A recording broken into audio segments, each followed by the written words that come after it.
You're alone in your room. The sun has long set, but you haven't moved in hours. The glow of a screen dances silently across your face, but you're not watching, just existing. Your to-do list lies crumpled in a corner, like a failed promise. You scroll, you tap, you eat without tasting. And deep inside, something aches, not just from exhaustion, but from a gnawing emptiness you can't name. You tell yourself you're just tired, overworked, maybe lazy. You mutter it like a curse. I'm just lazy. The shame coils tighter with every unfinished task, every missed opportunity, every day spent resting that leaves you feeling even more drained. But what if I told you that laziness isn't your real affliction? What if the thing sapping your energy isn't a flaw in your character, but a starvation of something deeper, something sacred? You see, you were not born apathetic.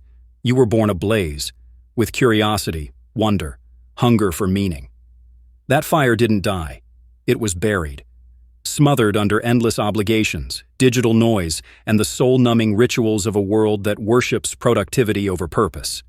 Carl Jung once wrote, "People will do anything, no matter how absurd, to avoid facing their own souls." What if the exhaustion you feel isn't physical, but spiritual? What if you're not lazy, but spiritually starved? In a society that rewards speed, spectacle, and surface-level smiles, depth becomes a liability, silence feels dangerous, reflection becomes indulgence, and the sacred act of confronting one's own soul? Forgotten. So you scroll, not because you're weak, but because you're trying to escape a void that no screen can fill. You avoid your journal not because you're undisciplined, but because the blank page might reveal how lost you truly feel.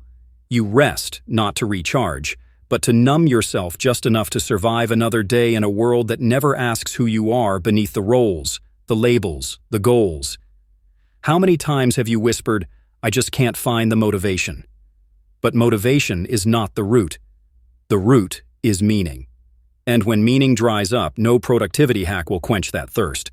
So here's the real question.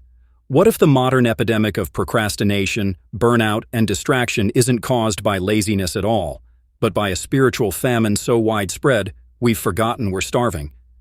What if everything you blame yourself for is simply a cry from your soul, begging you to stop treating symptoms and start listening to the wound? This isn't about time management. It's not about waking up earlier, hustling harder, or forcing yourself through another empty routine. This is about waking up to something much deeper. You are not lazy. You are spiritually starving. And until you feed what truly hungers within you, no amount of effort will ever feel like enough. So let's begin. Not with answers, but with the unraveling. What buried this hunger in the first place? It didn't happen all at once. You weren't always this numb. But slowly, silently, your soul was taught to sit down and be quiet. As you grew, the world around you began to carve away at the parts of yourself that didn't serve a purpose. Not a human purpose, but a machine's. In school, you were praised for obedience, not introspection. You were taught how to memorize, how to compete, how to produce, but never how to ask why. Never how to sit with your pain, your confusion, your dreams. And so, little by little, the flame inside dimmed. Not extinguished, just hidden behind 1,000 masks of normalcy. Carl Jung called this disconnection the loss of soul. Not in a religious sense, but in the psychological sense. The soul, for Jung, is the deep center of meaning, the core of who you are. Not what you do, but why you exist. And when we disconnect from that core, the psyche revolts. But here's the tragedy. The revolt often looks like failure. You lose interest in your work, you stop caring, you feel restless, irritable, numb, you lash out or shut down. And then, here's the kicker, you blame yourself. You call it laziness or a lack of discipline. You say, "I'm not good enough." But Jung, Nietzsche, even Schopenhauer, they saw something far more profound. They knew that beneath what society labels as dysfunction often lies a deeper truth trying to break free. Jung wrote, "Neurosis is always a substitute for legitimate suffering." In other words, the mind creates symptoms when the soul is denied its voice. Think about that. Your procrastination might not be weakness, it might be rebellion. A silent scream from your deeper self that says, "This life doesn't feel like mine." Friedrich Nietzsche warned of this spiritual anesthesia. He called it nihilism, a state where values collapse and life loses meaning. When the old gods die and nothing rises to take their place, we drift into existential fatigue. We survive, but we don't live. We achieve, but we feel hollow. And the worst part? We pretend it's fine. Modern society has perfected this illusion. It sells distraction as self-care. It markets consumption as identity. It rewards surface over substance. You scroll, binge, repeat, not because you're weak, but because the system is designed to keep you distracted from the spiritual void it created. And here lies the paradox. The more we ignore the soul, the louder it cries out. But through symptoms we don't recognize as spiritual. Anxiety, depression, fatigue, apathy. These are not just mental states, they are messages. And if you don't listen to the message, you suffer the consequence. So the real question is not, how do I fix myself? It is, what have I abandoned within me to survive in this world? Because that's where the starvation began. And until we confront what was lost, we remain trapped in a life that feels like it belongs to someone else. At first, you might think it's just a rough patch. Maybe you try to fix it with productivity hacks, therapy buzzwords, or yet another self-help book that promises transformation in 30 days. But none of it touches the core wound. Why? Because the problem isn't that you're broken. The problem is that you've been separated from the very parts of you that give life meaning. And when that separation continues for too long, something more insidious begins to take root. You start to adapt to the starvation. You build a version of yourself that looks fine on the outside, busy, functional, even successful, but is quietly decaying inside. Your passions become silly distractions. Your desire for stillness gets labeled laziness. Your yearning for something deeper becomes a source of shame. This is how the soul dies in slow motion. Carl Jung believed that what we suppress doesn't disappear. It becomes shadow. It hides in the unconscious, growing stronger with each act of denial. And eventually, the shadow begins to leak into our lives through emotional outbursts, quiet despair, or behaviors we can't explain. We call them bad habits or self-sabotage, but they are the voice of the soul, distorted and desperate. You might notice it in how you numb yourself after work, not just to relax, but to escape the unbearable silence that reminds you of the emptiness inside. Or in the way you chase endless goals, not because you truly desire them, but because stopping would force you to face the hollowness underneath. This is not just personal, it's collective. Look around.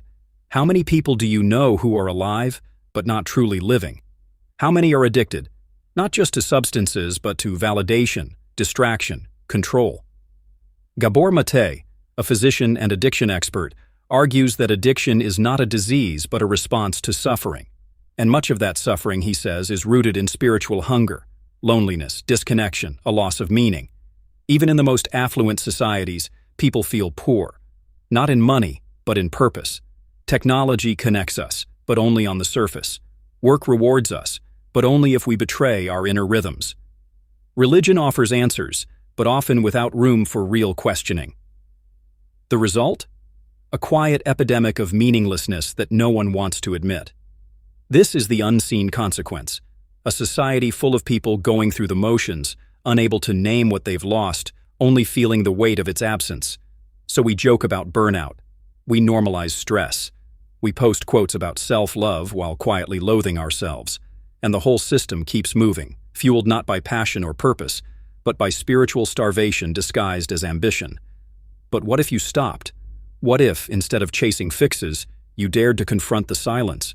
What would happen if you listened to the hunger, not as weakness, but as a signal? That question leads us to something far more radical, not healing, but rebellion. Because when the soul has been ignored, suppressed, and starved long enough, what it truly needs is not to be fixed, but to rise. And that rising rarely looks like anything the world calls respectable. It looks like madness to those still sleepwalking. It looks like chaos to those still clinging to control. But what if chaos is where your soul breathes again? Carl Jung wrote that, "In all chaos there is a cosmos, in all disorder a secret order." To reclaim the life you were meant to live, you must first allow the collapse of the one that was never yours. This isn't self-improvement, It's self-destruction in the most sacred sense. You burn the false self so the true self can emerge. And it begins with disobedience. Disobedience to the inner critic that says, "You're not enough." Disobedience to the outer systems that demand your conformity, your productivity, your silence. Disobedience to the idea that your worth must be proven. To rebel is to finally listen to what you've been told to ignore. Your exhaustion, your daydreams, your spiritual ache. You stop running. You sit in the fire.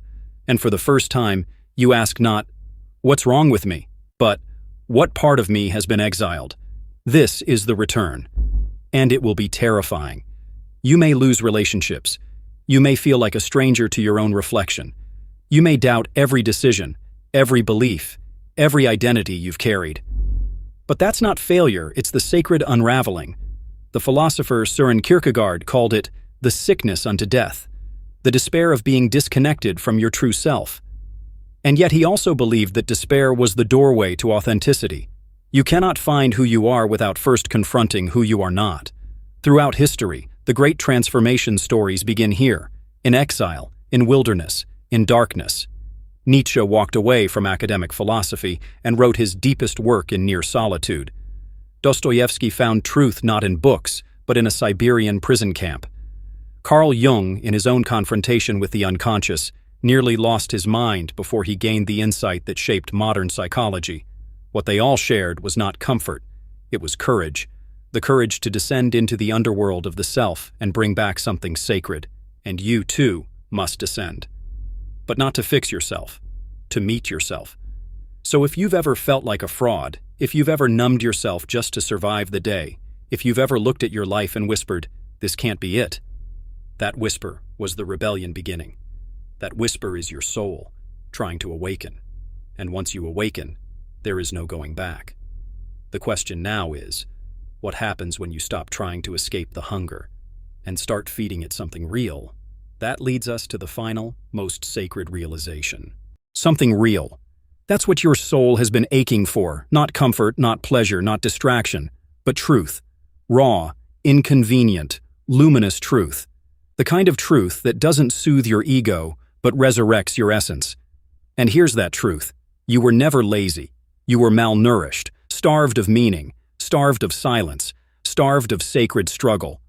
Carl Jung understood this. He saw that when we ignore the soul's needs, its longing for connection, purpose, mystery, we don't become indifferent. We become sick, depressed, addicted, apathetic. Not because we lack discipline, but because the very structure of our lives denies the nourishment our spirits require to thrive. Your so-called laziness was your soul refusing to participate in its own slow death. The system called it weakness, but it was wisdom. The body collapses when it's been carrying a lie for too long. The mind shatters when it's been silencing its own truth. The spirit withdraws when the world becomes too shallow to swim in. What if the burnout, the disconnection, the urge to escape, it wasn't failure, but a signal, a sacred alarm, trying to wake you from the trance? This is the ultimate truth. Your life is not a machine to be optimized. It is a flame to be protected, a mystery to be lived. And so the real work begins not with fixing your schedule, or grinding harder, or tricking your brain into more dopamine. It begins with reclaiming reverence. Reverence for solitude, for slow mornings, for useless conversations, for long walks with no destination, for staring into the void and not demanding it speak. You must learn to sit with the hunger and hear what it asks for. Sometimes it will ask for stillness. Sometimes it will ask for radical change. Sometimes it will say nothing and ask only that you stay. There is no 5-step formula to follow, no clean roadmap, because this is not a journey of improvement, it is a homecoming. Back to the part of you that still remembers what it means to be alive. Back to the part of you that doesn't measure time in productivity, but in presence. Back to the part of you that trusts the dark, not because it's easy, but because that's where the light is born. And now, you have a choice. You can go back to sleep, back to scrolling, numbing, surviving, pretending you're okay. Or you can feed your soul. You can walk into the silence. You can start asking better questions. Not, how do I fix myself? But, what sacred part of me is trying to return? Let that part lead you. because you're not lazy. You're starving for meaning, for beauty, for the unbearable light of being. And the moment you stop running from that hunger is the moment you finally begin.